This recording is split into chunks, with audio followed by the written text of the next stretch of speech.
It's a moment of normality, as their lives are changed forever. But the very sight of refugees playing volleyball and football in this camp signals an important development. More men are fleeing Burundi. And the United Nations Refugee Agency says police, military personnel and even politicians are now leaving. Now the profile has changed. We have a lot of men coming in, adolescents and also elderly, and they say that they are now being targeted. So there's now a shift in terms of our profile of caseloads. And as I also explained earlier, I said we've also seen indications of soldiers, police officers and other high-profile politicians that are also coming in. Tens of thousands of Burundians have fled since President Pierre Nkurunziza said he would run for a third term. The election has passed. But refugees say the ruling party's youth wing, the Imbonerakure, is still terrorising the population. Women and children arrived first, and now they're being followed by men.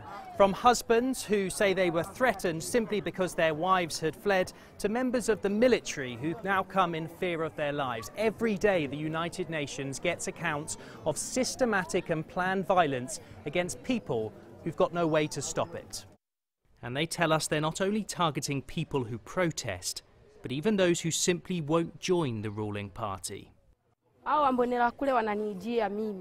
was serving the church. I was neutral. One day when I was at home, one of the Imbonerakure came in and asked me why I hadn't joined the ruling party. I told them I belonged to church. He replied, either I kill you or you join the party. So I said, let me pray first.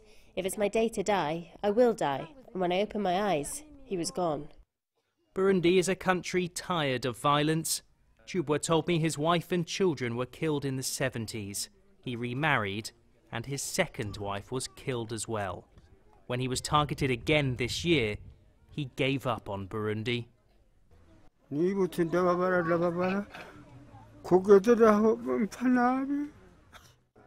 I have been through a lot. They captured me and tied my hands with a rope and said they would burn me through. It was a miracle that I escaped. The torture has been through me.